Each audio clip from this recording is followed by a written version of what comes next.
welcome back to my channel ma'am I ngasi se toningo kangsoi tauge taurini ado jenam su sema lore sida singju laireba ko ado si toningo se kangsoi oina taura age ngasi nungsana ka sabane olangba siga thau kaisum chaningdreba aduna si toningo se kangsoi taudoini do ma'am du share taurake do ma'am dum yengminasi video se loibau ma'am अदीने कांगसोई थोंबा मतमदा थाव कितंग हापगने कांगसोईदा हापकदबा पोचै पुनमक हाना कतंग ngौथोइयबा दो लोरगा मही happy ma'am की कांगसोई लोइरे सिदा सौरेदु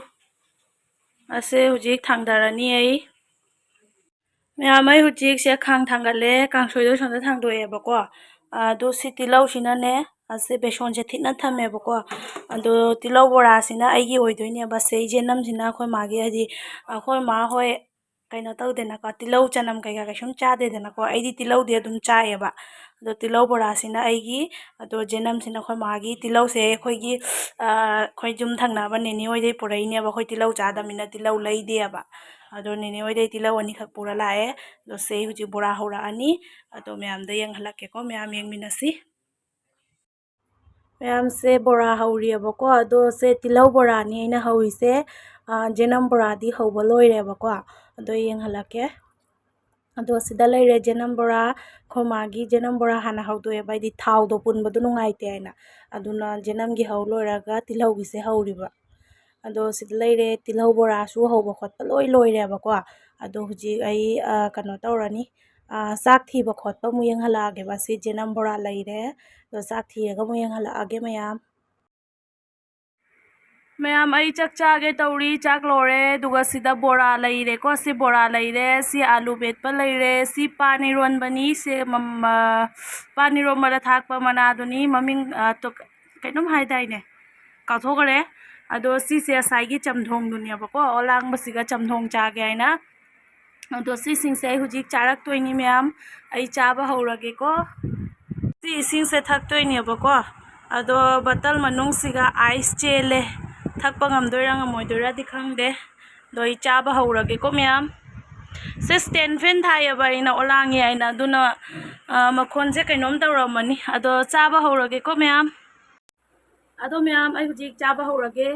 sida laireba ko chak pukhamdo ado aigi table se mukbang tawbana tabanina ne khatang di kaino tawre do chaba di hawrage ma'am jengminasi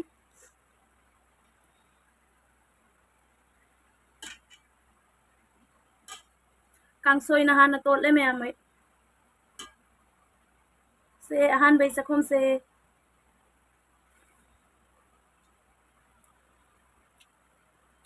how ma'am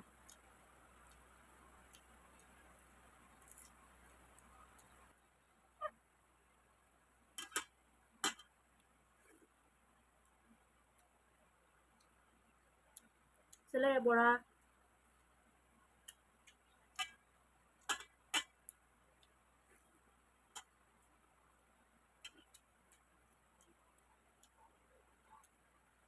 ma'am से पानी रोन बमु ट्राई तवागे को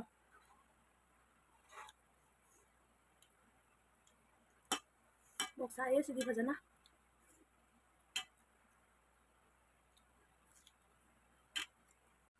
मैम आइने सिगा वीडियो से कितंग speed थमेबको हाइदी मुबंग तौबा हाइसे कितंग चाबदो खतंग मोंग तारागा नुंगाइबनेबको अदो आइना तप तपना चाबदुदी येंगमा नुंगाइररोय आइनाने आइना आइदी वीडियो से कितंग स्पीड ता थम्मगा चारिनेबा मोंग तानिंगाय आइना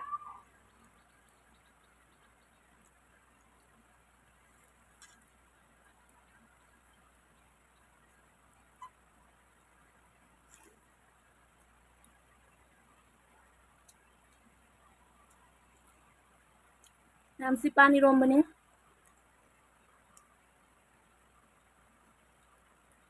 आइदी ओलांग बुझे लेबो सुमगना हावी कांसो योरेसु दसागु हिंजांग ओरेसु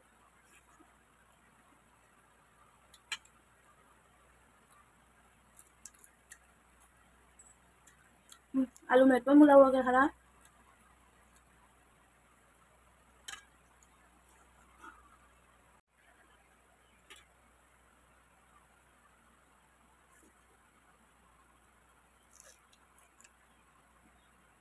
सिना चमधोंग द थाक पंगानेबा आइकी मुकबांग से ꯐꯖꯅ ꯑꯣꯏꯕ ꯌꯥꯗ꯭ꯔꯦ ꯀꯩꯒꯤꯅꯣ ꯍꯥꯏꯕꯗꯤ ꯑꯩꯒꯤ ꯇꯦꯕꯜꯁꯤꯅ ꯇꯧꯔꯤꯅꯦꯕ ꯇꯦꯕꯜꯁꯤꯅꯅꯦ ꯌꯥꯝꯅ ꯋꯥꯡꯈ꯭ꯔꯕ ꯑꯗꯩꯗꯤ ꯑꯩꯅ ꯐꯝꯃꯤꯁꯤꯅ ꯅꯦꯝꯕ ꯑꯗꯣ ꯁꯤꯅ ꯖꯦꯅꯝ ꯕꯣꯔꯥꯗꯨꯅꯦꯕ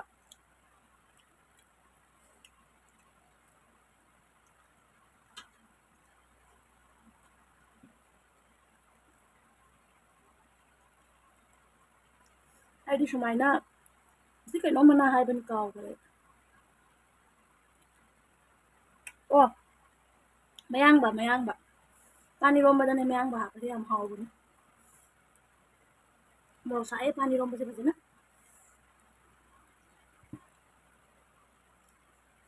ꯌꯥꯝ ꯀꯥꯡꯁꯣꯏꯁꯦ ꯌꯥꯝ ꯍꯥꯎꯋꯦ ꯇꯣꯅꯤꯡꯈꯣꯛ ꯀꯥꯡꯁꯣꯏꯁꯦ ꯃꯤ ꯏ ꯆꯥꯎꯈꯠꯂꯦ ꯍꯥꯏꯕꯅꯦꯕꯀꯣ ꯏ ꯋꯥꯠꯄ ꯃꯤꯅ ꯌꯥꯝ ꯆꯥꯒꯗꯕꯅꯤ ꯍꯥꯏꯕꯅꯤ ꯁꯨꯃꯥꯏꯅ ꯂꯦꯕꯨ ꯈꯔꯒ ꯁꯨꯝꯖꯜꯂꯕ ꯆꯥ ꯌꯥꯔꯦ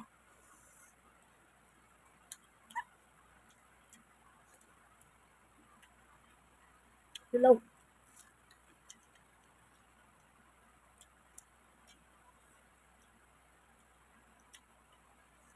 ꯇꯤꯜꯍꯧꯁꯦ ꯑꯩꯈꯣꯏꯗꯤ ꯆꯥꯗꯕꯅꯤ ꯂꯩꯇꯦꯕ ꯅꯤꯅꯦ ꯍꯣꯏꯗꯩ ꯄꯨꯔꯛꯄꯗꯣ ꯑꯅꯤꯈꯛꯇꯣ ꯑꯃ ꯇꯪꯈꯥꯏꯈꯛ ꯕꯣꯔꯥ ꯍꯧꯔꯦ ꯑꯗꯩꯗꯤ ꯇꯪꯈꯥꯏ ꯑꯃꯅ ꯁꯨꯝ ꯆꯤꯛꯑ ꯆꯥꯒꯦꯅ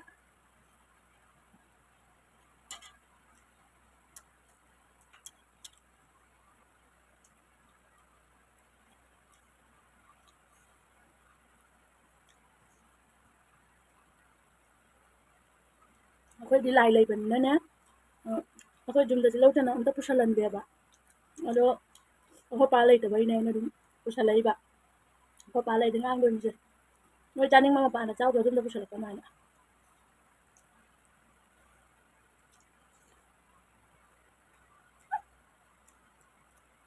ꯆꯥꯛꯁꯨ ꯂꯣꯏꯔꯛꯇꯣꯔꯦ ꯃꯌꯥꯝ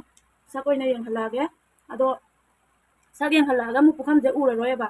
ꯑꯩꯅ ꯃꯨꯛꯕꯥꯡꯅꯤꯅ ꯄꯨꯈꯝꯁꯦ ꯑꯣꯏꯅ ꯎꯍꯜꯂꯕ ꯁꯛ ꯎꯍꯟꯗ꯭ꯔꯕ ꯑꯗꯣ ꯍꯧꯖꯤꯛ ꯁꯛꯃꯨꯛ ꯎꯠꯂꯛꯑꯒꯦ ꯑꯗꯣ ꯄꯨꯈꯝꯃꯨꯛ ꯎꯔꯔꯣꯏꯀꯣ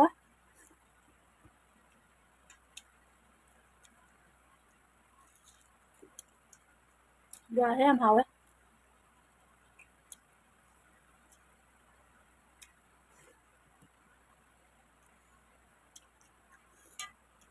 ꯂꯦꯕꯨꯁꯦ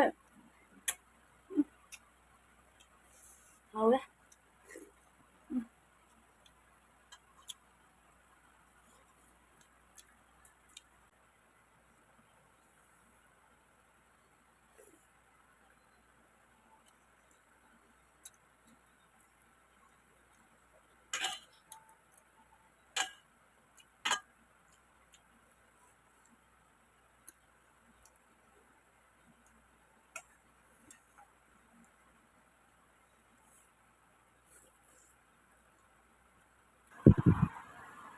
ꯃꯌꯥꯝ ꯆꯥꯛ ꯇꯣꯛꯑꯦ ꯑꯗꯨ ꯄꯨꯈꯝꯁꯦ ꯇꯦꯡꯕ꯭ꯔꯥ ꯄꯥꯏꯗꯩ ꯇꯧꯔꯝꯒꯅꯤ ꯁꯦ ꯂꯩꯔꯦ ꯀꯥꯡꯁꯣꯏꯗꯣ ꯁꯤꯗ ꯕꯣꯔꯥꯒ ꯑꯃꯦꯠꯄ ꯈꯔ ꯂꯦꯝꯃꯦ ꯄꯥꯟ ꯏꯔꯣꯝꯕꯁꯤꯁꯨ ꯆꯥꯕ ꯉꯝꯗ꯭ꯔꯦ ꯃꯣꯔꯣꯛ ꯁꯥꯃꯟꯒꯤꯅ ꯑꯗꯣ ꯁꯤꯒ ꯇꯤꯜꯍꯧ ꯑꯃꯁꯨ ꯂꯦꯝꯃꯦ ꯑꯗꯣ ꯀꯥꯡꯁꯣꯏꯁꯤꯅ ꯁꯥꯊꯤꯅ ꯍꯧꯔꯝꯃꯦ ꯕꯣꯔꯥ ꯑꯃꯦꯠꯄꯤ ꯏꯔꯣꯝꯕ ꯆꯥꯕ ꯂꯣꯏ ꯀꯥꯎꯔꯦ ꯉꯥꯐꯧ ꯆꯥꯕ ꯉꯝꯗ꯭ꯔꯦ ꯀꯥꯡꯁꯣꯏꯁꯦ ꯍꯧꯃꯟꯒꯤꯅ ꯑꯣꯏ ꯃꯌꯥꯝ ꯊꯥꯒꯦꯔꯦ ꯑꯗꯣ ꯃꯇꯥꯡꯁꯤꯗ ꯑꯩꯒꯤ ꯚꯤꯗꯤꯑꯣꯁꯦ ꯂꯣꯏꯁꯤꯟꯖꯔꯒꯦ ꯅꯦꯛꯁ ꯕ꯭ꯂꯣꯛꯇ ꯑꯃꯨꯛ ꯊꯦꯡꯅꯔꯁꯤ ꯃꯌꯥꯝ ꯕꯥꯏ ꯕꯥꯏ